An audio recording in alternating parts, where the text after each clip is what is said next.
بسم اللہ الرحمن الرحیم۔ تیزاب میں جھلسی ایک لڑکی کی سچی کہانی۔ ناظم نے فیس بک کھولی تو ایک نئی فرینڈ ریکویسٹ دیکھ کر چونک اٹھا۔ نام بیبی ڈول لکھا تھا اور پروفائل پکچر مہندی لگے ہاتھ تھے۔ عام طور پر لڑکیاں اس طرح کی تصویریں لگا لیا کرتی ہیں۔ اس نے وال چیک کی، چند رومانٹک پوسٹس نظر آئیں۔ ناظم کے دل میں گدگدی سی ہونے لگی۔ کون ہے یہ لڑکی؟ کیا یہ مجھے جانتی ہے؟ اس کے دل میں طرح طرح کے سوال ابھرنے لگے۔ کہیں کوئی لڑکا تو نہیں جس نے فیک آئی ڈی بنائی ہو؟ اس کا دل کہہ رہا تھا کہ یہ کسی لڑکی کی آئی ڈی ہے۔ اس نے بیبی ڈول کی فرینڈ ریکویسٹ قبول کر لی۔ چند گھنٹوں کے انتظار کے بعد بیبی ڈول کی طرف سے تھینک یو کا میسج ملا۔ ناظم کو عجیب سی خوشی محسوس ہوئی۔ اس نے میسنجر پر 2-3 میسج کیے۔ وہ بیبی ڈول کے بارے میں مزید جاننا چاہتا تھا۔ اسے اپنے سوالات کے جوابات کے لیے رات 12 بجے تک انتظار کرنا پڑا۔ تب بیبی ڈول آن لائن ہوئی، تاہم بیبی ڈول نے اپنے بارے میں کھل کر بتانے سے گریز کیا۔ وہ پہلے ناظم کے بارے میں جاننا چاہتی تھی۔ ناظم نے اسے مایوس نہ کیا اور اسے اپنے بارے میں بہت کچھ بتایا۔ اس کی ساری باتوں کا لب لباب یہ تھا کہ وہ انتہائی روشن خیال اور مہذب نوجوان ہے۔ فیس بک فرینڈ شپ دھیرے دھیرے پروان چڑھنے لگی۔ چند ہی دنوں میں ایسا لگنے لگا تھا جیسے وہ برسوں سے گہرے دوست ہوں۔ صبح گڈ مارننگ کے میسج سے رات گڈ نائٹ کے میسج تک کئی بار ان کا رابطہ ہوتا تھا۔ ناظم نے بیبی ڈول سے مزید تصویروں کی فرمائش کی تو بیبی ڈول نے اسے مایوس نہ کیا اور میسنجر پر کئی تصویریں بھیج دیں۔ وہ ان تصویروں کو دیکھ کر ناظم مسکرائے بغیر نہ رہ سکا، کیونکہ ساری تصویریں ہاتھوں اور پاؤں کی تھیں۔ بلا شبہ وہ بہت خوبصورت نسوانی ہاتھ پاؤں تھے، لیکن وہ اس لڑکی کا چہرہ نہ دیکھ پایا تھا۔ ناظم کے دل میں طرح طرح کے خیالات آنے لگے۔ بیبی ڈول کیسی ہوگی؟ خوبصورت یا معمولی صورت کی؟ تجسس اس قدر بڑھا کہ اسے فوراً دیکھ لینا چاہیے، مگر بیبی ڈول اسے تڑپا رہی تھی۔ وہ اپنے جسم کے مختلف حصوں کی تصویریں بھیج دیتی تھی، سوائے اپنے چہرے کے۔ اس نے ابھی تک اپنا اصلی نام بھی نہیں بتایا تھا۔ ناظم نے شروع میں اصرار کیا، تب بیبی ڈول نے کہا اگر مزید اصرار ہوا تو دوستی کی ڈور ٹوٹ جائے گی۔ دوستی کی پہلی شرط ہی یہی تھی کہ وہ اس کے اصل نام کو جاننے کی کوشش نہیں کرے گا۔ البتہ بیبی ڈول نے یہ وعدہ ضرور کیا تھا کہ مناسب وقت آنے پر وہ خود اپنا اصل نام بتائے گی۔ اب ناظم اس مناسب وقت کا انتظار کر رہا تھا۔ ناظم کے دل میں کچھ اور خواہشیں بھی مچلنے لگی تھیں، جنہیں وہ بیبی ڈول سے کہتے ہوئے کترا رہا تھا۔ پھر ایک دن اس نے سوچا کہ اب وقت آ گیا ہے کہ بیبی ڈول سے تقاضا کرے۔ اس کا خیال تھا کہ بیبی ڈول اس کی محبت میں گرفتار ہو چکی ہے۔ چنانچہ اس نے نیوڈز کا مطالبہ کر دیا۔ اس بار بھی اسے مایوسی نہ ہوئی اور اسے ایک تصویر موصول ہوئی۔ یہ کلوز اپ تھا۔ اس تصویر کو دیکھ کر یہ اندازہ لگانا مشکل تھا کہ کس کی ہے، لیکن یہ اندازہ ضرور لگایا جا سکتا تھا کہ جس کی بھی ہے وہ انتہائی خوبصورت ہوگی۔ ابھی تک اس نے جتنے اعضاء کی تصویریں دیکھی تھی وہ سب نہایت متناسب تھے، تو پھر یہ کیسے ہو سکتا تھا کہ چہرہ بے ڈھب ہو؟ بیبی ڈول ابھی تک چہرہ دکھانے سے انکاری تھی۔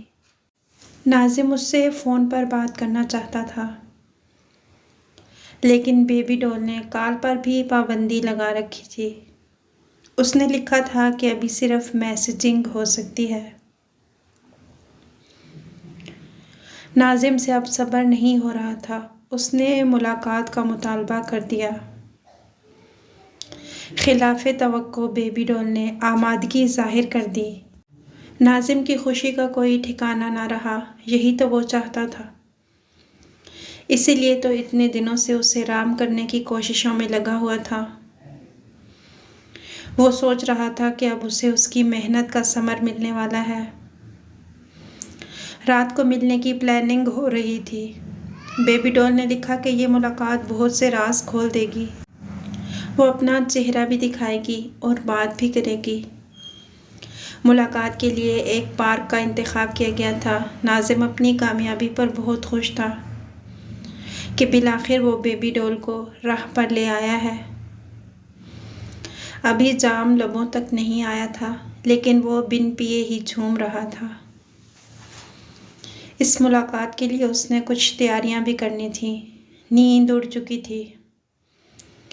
رات بھر وہ بیبی ڈول سے ملاقات کے بارے میں سوچتا رہا۔ اگلے روز صبح ہی سے تیار ہو کر وہ 12 بجنے کا انتظار کرنے لگا کیونکہ ملاقات کا یہی وقت طے ہوا تھا۔ 11 بجے ہی وہ پارک میں پہنچ گیا۔ وہ بیبی ڈول کو پہچاننا چاہتا تھا۔ پارک میں بہت کم لوگ تھے، ان میں چند لڑکیاں بھی تھیں۔ لیکن بیبی ڈول کون ہے یہ کیسے پتہ چل سکتا تھا؟ وہ ایک دو لڑکیوں کے قریب بھی گیا لیکن کوئی اندازہ نہ ہوا، شاید وہ ابھی پارک میں آئی ہی نہیں تھی۔ 12 بج گئے۔ وہ ایک مخصوص بینچ پر بیٹھ گیا جس کے بارے میں طے ہوا تھا۔ کئی منٹ گزر گئے، بیبی ڈول کا کچھ پتہ نہ تھا۔ ایک ایک منٹ مشکل سے گزر رہا تھا۔ ایسے میں اسے دور سے ایک لڑکی آتی دکھائی دی۔ لڑکی نے برقع پہنا ہوا تھا، چہرہ نقاب کے پیچھے پوشیدہ تھا۔ نہ جانے کیوں ناظم کا دل زور زور سے دھڑکنے لگا۔ وہ لڑکی آہستہ آہستہ اسی کی طرف بڑھ رہی تھی۔ پھر وہ اس کے قریب آ گئی۔ ناظم، اس نے سوالیہ انداز میں کہا۔ ہاں۔ اس نے فوراً پوچھا، تم بیبی ڈول ہو؟ اور کون ہو سکتی ہے؟ بیبی ڈول شاید نقاب کے پیچھے مسکرائی ہو۔ وہ اسی بینچ پر بیٹھ گئی اور اپنے اور ناظم کے درمیان اس نے اپنا بڑا سا پرس رکھ دیا۔ ناظم نے بے تابی سے کہا، آج تو یہ پردے ہٹا دو۔ بیبی ڈول نے کہا، تھوڑا صبر تو کرو، میں آج تمہیں اپنا چہرہ ضرور دکھاؤں گی۔ لیکن مجھے ڈر لگتا ہے۔ ناظم نے کہا، ڈر؟ کیسا ڈر؟ بیبی ڈول نے کہا، کہیں میرے ساتھ بھی ویسا نہ ہو جیسا میری سہیلی کے ساتھ ہوا تھا۔ ناظم نے چونک کر کہا، تمہاری سہیلی کے ساتھ کیا ہوا تھا؟ بیبی ڈول کہنے لگی، بتا دوں کیا؟ تم سنو گے؟ ہاں بتاؤ۔ کیوں نہیں، میں ضرور سنوں گا، ناظم نے کہا۔ اچھا چلو میں بتاتی ہوں، پھر سنو۔ میری سہیلی کالج میں پڑھتی تھی۔ وہ روزانہ بس پر کالج جاتی تھی۔ اس نے نوٹ کیا کہ ایک لڑکا روزانہ وہاں آتا ہے اور اسے دیکھتا رہتا ہے۔ وہ تھی بھی بہت پیاری۔ ایک دن اس لڑکے نے اس سے بات کی۔ وہ لڑکا اس پر مر مٹا تھا لیکن میری سہیلی نے اسے اس نظر سے نہیں دیکھا تھا۔ اسے شکل سے ہی وہ لڑکا اوباش اور آوارہ لگتا تھا۔ میری سہیلی نے اس لڑکے کو صاف منع کر دیا کہ وہ اسے تنگ نہ کرے، مگر وہ لڑکا تو اس کے پیچھے ہی پڑ گیا۔ اب تو وہ بے قاعدہ اس کا پیچھا کرنے لگا تھا۔ ایک دن موقع پا کر اس لڑکے نے راستے میں اسے چھونے کی کوشش بھی کی تو میری سہیلی نے اسے خوب برا بھلا کہا اور دھمکی دی کہ وہ چیخ چیخ کے سب لوگوں کو بتائے گی اور پولیس میں کمپلین کرے گی۔ اس وقت تو وہ لڑکا چلا گیا۔ لیکن اگلا دن میری سہیلی کی زندگی کا بدترین دن تھا۔ بس اسٹاپ پر پہنچنے سے پہلے ہی اس لڑکے نے راستے پر اس کے چہرے پہ تیز تیزاب پھینک دیا۔ اس کی آنکھیں تو بچ گئیں لیکن وہ بیچاری اپنے چہرے کو کھو بیٹھی۔ اس کا چہرہ جھلس گیا۔ ہاسپٹل سے واپس آ کر جب اس نے آئینہ دیکھا